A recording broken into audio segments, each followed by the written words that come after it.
Hello, my name is Denise Dineen, and this is Holistic Happenings. I'm very excited to bring to you a show that will explore the many holistic and alternative practices that are available to us in the Pioneer Valley.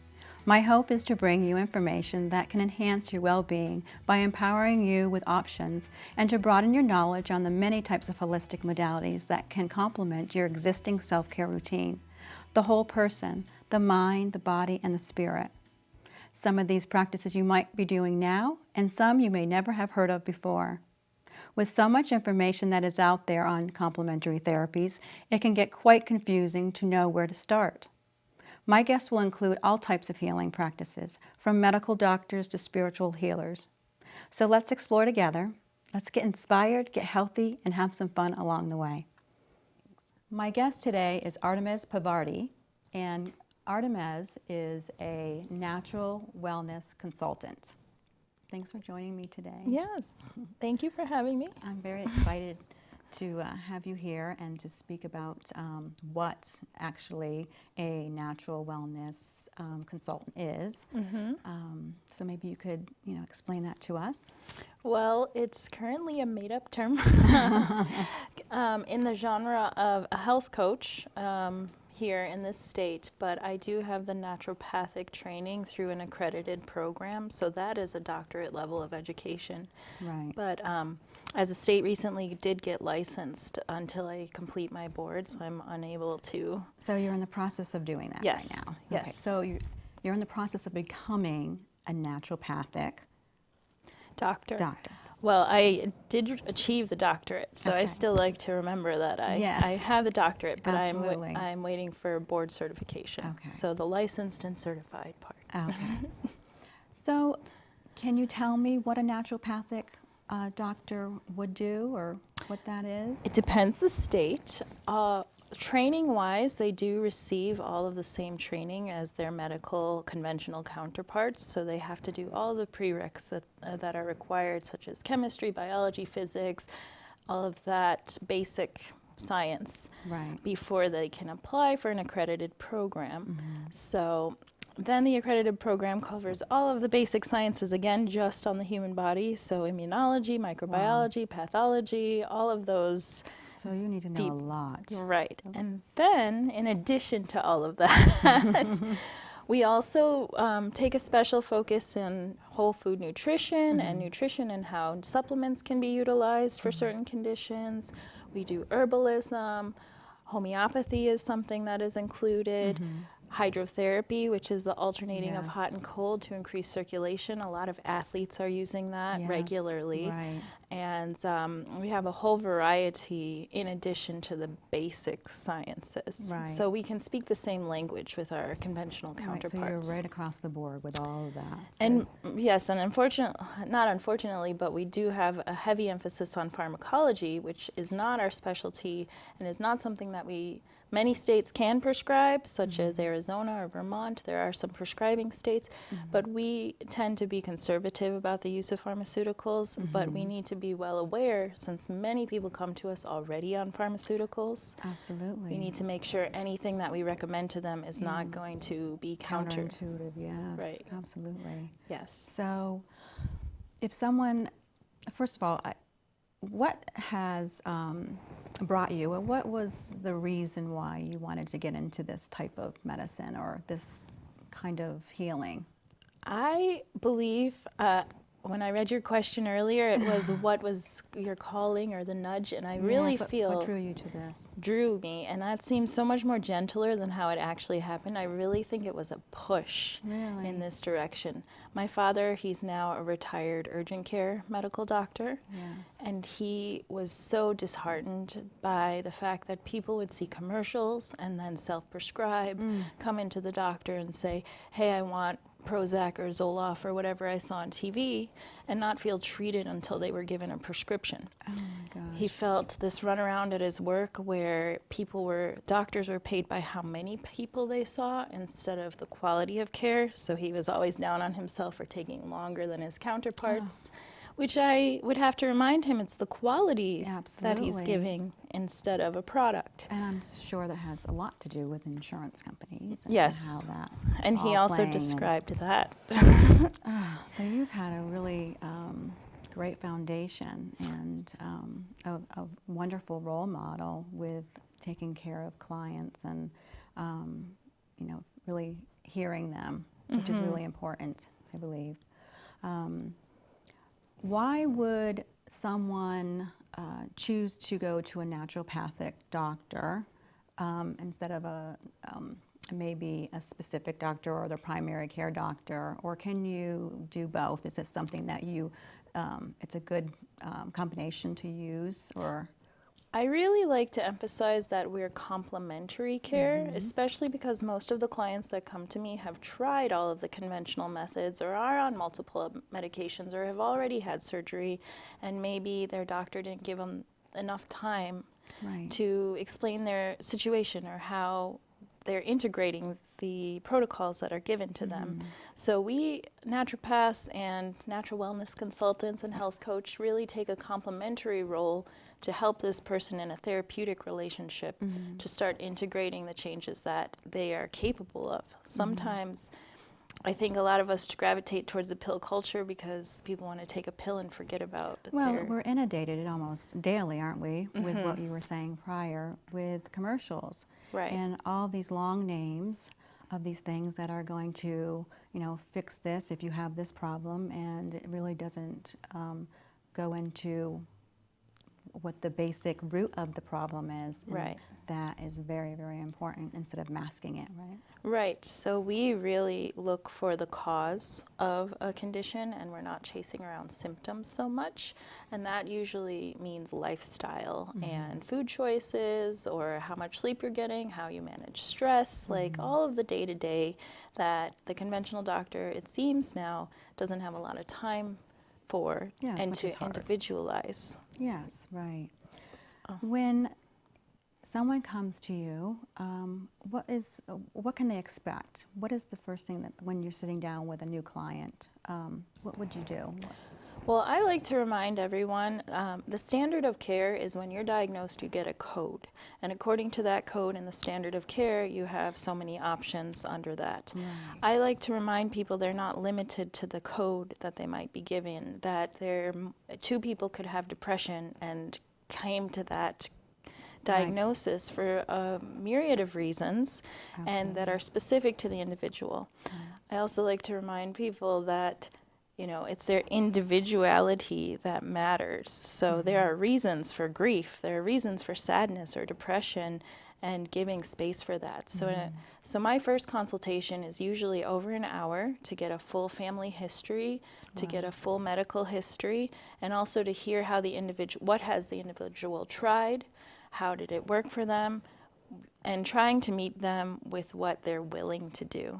Because this is a lot more involved in their health. A lot of people have a problem, or not a problem, but a block with that, self-care. Definitely. Right.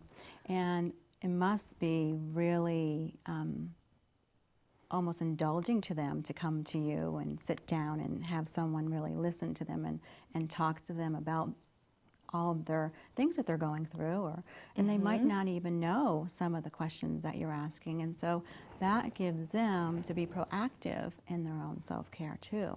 Yeah, one of my first assignments is a diet diary, which is like pulling teeth with some people because they don't want to expose what they've been doing on the day-to-day, but at the same time, the practice of self-reflecting, that is something that really starts to bring the person into their day-to-day and reflect on the habits that are creating their condition or agitating it maybe, you know, and it's more, not so I can judge them in any way, it's more for the practice of getting involved in autonomy over your care, which is self-care. Right, and I believe it's really very important to listen to your body and understand those nudges or that gnawing feeling that something is going on and we just dismiss it, or even going to our doctor and having them say, oh, you're fine, right? And you're still feel like you're not feeling well, or just something is not right. Yes, and this is another way that the naturopathic way and the health coach sort of way can complement primary and conventional care, because you can address the individual's needs and what they're going to be doing, but also any concerns that come up in the process, because you have no idea how many times I've been with people and they said, oh, I was put on birth control, but I started bleeding for 2 months straight and the doctor told me that was normal. Oh, gosh. Or a recent psych client was prescribed over the phone without being seen. So these are very serious conditions that I would really like to empower people to say, hey, this isn't working for me, and I'm not going to keep taking this, Right, you know, absolutely. even if it's something I recommend. Right. We have that self-doubt already. I think just being human, we have that self-doubt where we question ourselves. And then so when you're having someone that you feel that has a lot of authority, right? And that's a lot of power. It's kind of giving that power away. So I think that going to a naturopathic, it's also dealing with the whole body, the whole person, right? Absolutely. Is it the mind, body, and the spirit? I personally, since I really gravitate toward the education part and disseminating this knowledge, it's one of our principles as doctor, as teacher, and I really take that seriously because a lot of people still don't know what the naturopath is. No. So on behalf of all my colleagues, I would like to just get into every level of knowledge. I've been in elementary schools and just really start to make it a second nature for people, that you have the authority over your body and your health. And to the mind piece, I really do, in that education piece, emphasize that the mind, I'd say 80% of wellness is our mindset. Absolutely. And so I absolutely believe that, right? Almost like the mental health part of it, right? Ties into how you're feeling physically. Right. Right. Yeah, and now you're seeing mindfulness and meditation popping up in elementary schools because we are not, as a culture, making stress management a priority. We're waiting till people snap. Right, right. And what you were saying about self-care earlier, a lot of people do feel guilty for taking any time away from the 9-to-5 grind. Right. They feel more productive when their time is money. And if they were to take a step back and take care of themselves, there's a whole lot of guilt that society puts on people. We sure do, and I believe in this country alone, we are a little bit different than the rest of the world. Absolutely. Probably, and it's really concerning lately with the phones and constant something in our face all of the time, the computers and the phones, and to sit back and just take that moment. I'm not sure people really know how to do that. And I know that some doctors do recommend that, which is wonderful that they're starting to do that. But the naturopathic, and I go to a naturopathic doctor, and the combination of her at-home, do-it-yourself remedies that, like we were saying earlier, is my mother telling me was like the old wives' tales. There is some validity in that. Absolutely. They're timeless, I would say. And what drives me in education is that I believe this is the right of people, that I don't want to make it elite or out of reach or out of touch. I really want everyone to feel that this is accessible to treat yourself at home. Because the truth is, when you have a headache, you go to your medicine cabinet. You don't go to the ER right away. You try to figure it out first. So we all have the right to do that. Right. And sometimes that headache could just be something that you're just going through at that moment, and you don't need to put something in your mouth, and maybe you just need to take a walk or get outside. And so the first sign is dehydration. Right? Absolutely. Have some water. Right. When someone sees you, do they have labs drawn and all that too, with a full? So in this state, we're not primary care, so we can't order labs. My preference is to build that coordination of care. Usually my clients bring me their blood work from their conventional doctor, but there is a program online called directlabs.com, and I usually recommend the people who I see to go pick out their labs that they want, that they're concerned about, and bring it to me, because again, that brings more authority to them. They don't have to beg a doctor to do the labs they want. They don't true. have to wait around for it. It can Wait go for a directly call. to them. Right, right. And they're the primary care provider of their own care. you Right? know? Absolutely. I love the concept, and it's been around actually for a while. Naturopathic is probably just the word is new to us, but naturopathic doctors have been around for some time. Yes, early 1900s. They predate Really? the conventional. Yes, and then the Flexner report came and they started standardizing towards pharmacology because those plant derivatives started giving more reliable results. Right. So, Right. yeah. I remember this was the late 90s and coming to my mom's house because she was watching my son, and he was about 4 years old, and she was giving him a little teaspoon of coffee. And I'm like, Mom, what are you doing? And she said, well, he's a little hyper, and this calms him right down. And this was before all this other diagnoses of ADD, ADHD. So she was already forthcoming with this. And I'm just looking back that the coffee did calm him, and there was something to that. Yeah. And it wasn't, a medication or Ritalin or It's all plant this- medicine. Right? It's plant medicine. It's the caffeine. And in some ways, that is what a homeopathic remedy is this person is hyper and coffee makes people hyper, so it is like curing like versus allopathic, and herbalism falls under allopathic, where you have a bug, you want to attack the bug, so you do the opposite. Right. So she did a nice combo Yes. of both there. Yes, she did, yes. And at the time I, was naive and didn't realize it. So I'm like, oh my gosh, you're giving him coffee. But it did work, and so, and it was something that, I think at certain times they get diagnosed, children do, at that across the board, and then in the schools, and so it could be just something that is, just a moment in time for them, and it's not just. Well, I have a lot of passion for youth work, and I've been doing youth work since I graduated, and I think there's a few factors. One is that we fill kids with sugar and then ask them to sit still for 8 hours or something crazy. And we don't give them enough time outside. There are studies now. Texas has one of the schools districts in Texas is now providing 3 times the amount of recess, and now the symptoms of ADHD and ADD have decreased significantly in those children. I definitely can understand that. So basic human needs of fresh air and movement have been denied. And the other thing which I recently found out working with youth is that a lot of times non-trained people in the healthcare, such as the teachers, are making these diagnoses. Absolutely. So, and if there is not enough recess aides, or they tend to be, older, and if it's raining or if it's too little cold, they, don't get to go outside. Right. And they should be able to go out in a lot of the weather, unless it's really very cold or very inclement. But they aren't getting enough.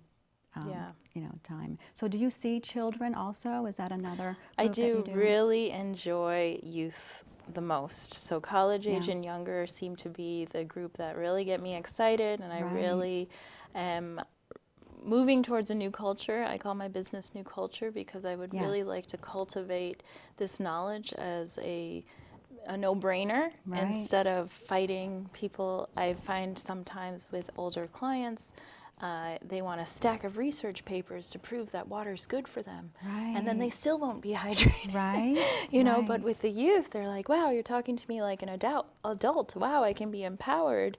And that sense of autonomy that the youth have, I want to just keep it this is growing. where you want, this is where the changes are going to be made, and they're going to be passing it down to their own children, and a much healthier mentality overall. And unfortunately, right now, millennials are facing more chronic disease than any generation before it. And what is the reason for that? I do believe diet is a huge factor. The standard American diet is really us trying to navigate around chemicals. That is a whole nother. Right. Oh, it is a concern.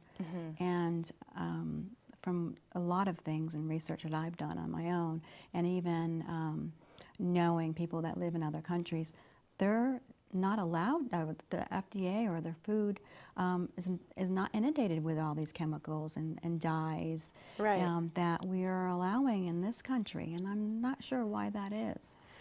I call the United States the king of chemicals, but we Yeah. really, for the love of chemicals, wherever we can put them, we really try to figure out. It's kind of scary. Yes, So it's a we're putting lot. these chemicals in, and then they come to you, and you kind of weed it out a little bit at a time. Right, we're finding food allergies. A new phenomena is called sick building syndrome. Oh, So people are finding there's unaddressed mold or dust or things that are accumulating, maybe off-gassing from some of the carpets or really old right. materials, and then people find when they're only in this building, they have symptoms.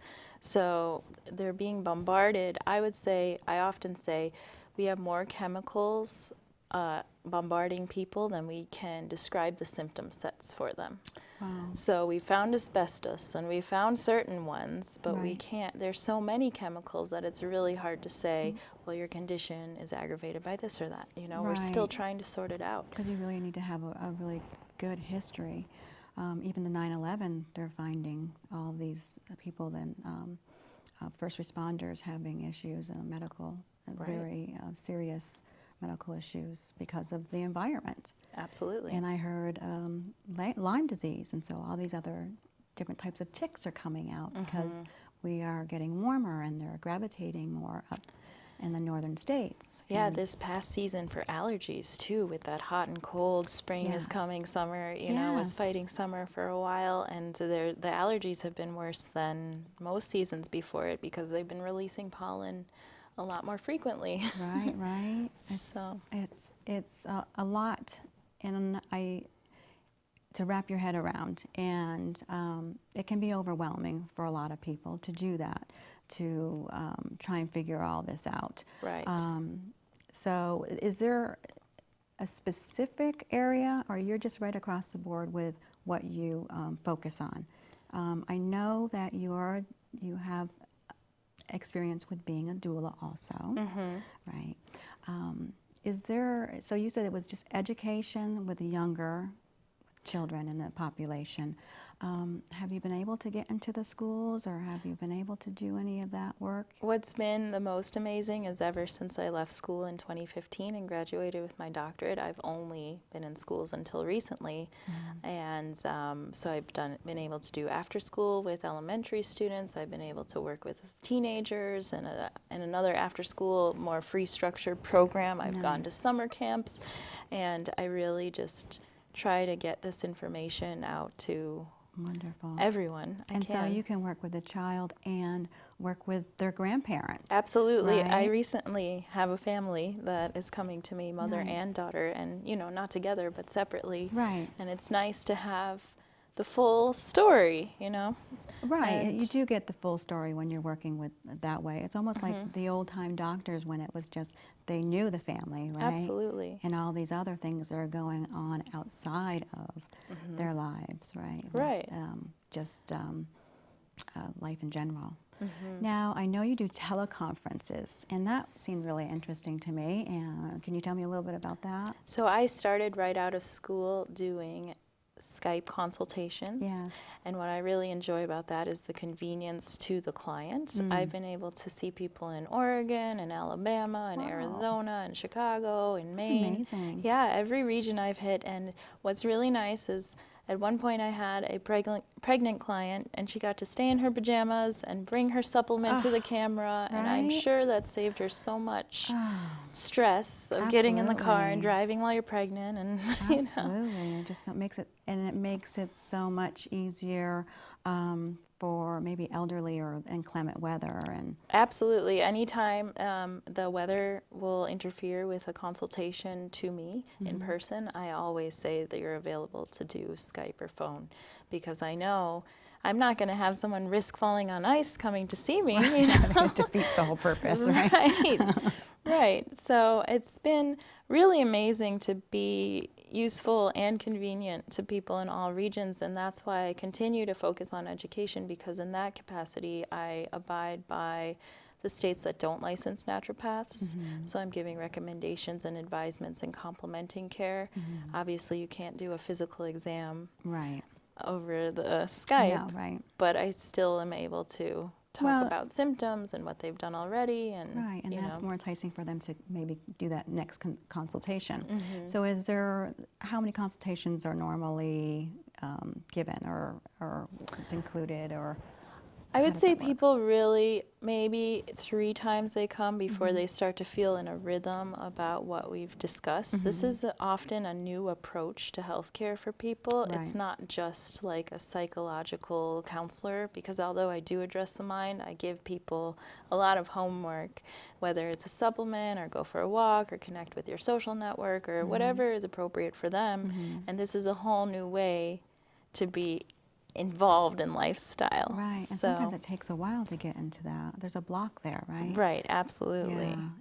Now, do you do mood disorders? Do you medicate for any of that kind of thing? I use herbs primarily to help assist with mood, but I find counseling and giving people the time of day what has been the most amazing, because like I've said, I've had people that have been brushed off or dismissed, and they don't get the time of day to say, hey, I actually have reasons to be depressed. You know, and usually there are legitimate reasons for mood issues. It's it's not made up. And we are finding that the human microbiome, we're more microbes than we are human cells. So there are some things to be said about the gut health and how we make the chemicals there for sustaining a good mood. But also our mindset and how we deal with stress and how we deal with setbacks and triggers and those things. If we don't live in a world that allows you to say, hey, I'm having a bad day. You really have to just suck it up and carry on if you don't get these things addressed. And it's not extreme. It's not either you do it all the time. And so I find that even with myself, I'll beat myself up a little bit if I'm like on this really great path and I'm doing all the things, taking my multis and I'm eating really healthy and I'm exercising. And then something happens and you're off that track for a little while, and then you're just like, oh, and then you beat yourself up. But it's not, I don't think it's not really something that people can constantly do. And it takes some time. And then you can do it, but it just takes some time to get back on that. And that's why I emphasize that it's a therapeutic relationship, because if someone comes to me and they're like, I didn't actually get to implement the things you suggested, and I say, okay, let's work with where you want to go and how much you actually can invest in this right now. I'm not there to say, oh, you didn't do what I recommended. You know, I'm there to make something work. And address things that may go unaddressed in the conventional way. Now, do you recommend a therapist if something is out of your realm? Do you have a pool of therapists? Absolutely. Right now, I work at an integrative group. So there are two. What's the name of that? Primarily, I'm working at the Better Life Whole Foods, which is the supplement side, and also getting a knowledge of the Springfield community. It's in Springfield, Massachusetts, and it's connected to the Integrative Health Group, where I do consultations. But we also have 2 board-certified naturopaths that were certified out of Vermont, so their scope is a little bigger. They can take Vermont insurance. That was my next question. We have an acupuncturist, we have a health coach, so if anything is out of my scope, I am happy to say. And since now I am preparing for my boards, I'm under obligation to say, you know, if you need a licensed naturopath, we do have that option, or I can refer you to someone. Because I want people to get what works for them more than That's more of a passion for you, isn't it? Yes, absolutely. And so naturopathic doctors do take insurance. Yes, in some states. This state is still working on it. Vermont, you're allowed to be primary care, so, and same with Arizona. So the states that are licensed are moving towards insurance.